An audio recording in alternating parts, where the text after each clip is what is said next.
Hello everyone, welcome back to our channel. Today we're diving into the essentials of goal setting and achievement strategies. If you're aiming to reach new heights and accomplish your dreams, this one's for you. Let's get started.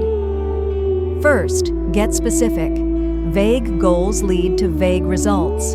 Define exactly what you want and set a clear, measurable target. Instead of just saying, "I want to get fit," say, "I want to run 5K in under 30 minutes." It's all about clarity. Big goals can feel overwhelming, so break them into smaller, actionable steps.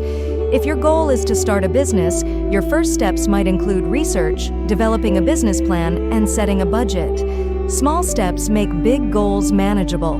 Time management is key.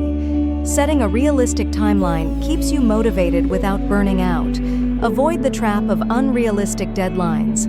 Pace yourself to stay consistent and focused on each step of the journey. Finally, accountability keeps you on track. Share your goals with friends, family, or even a coach. Having someone to check in with helps you stay committed and adjust when things get tough. Thank you for watching. Remember, with the right strategies, any goal is within reach. If you found this helpful, please like, share, and subscribe to stay updated on more growth tips. Until next time, keep pushing toward those goals.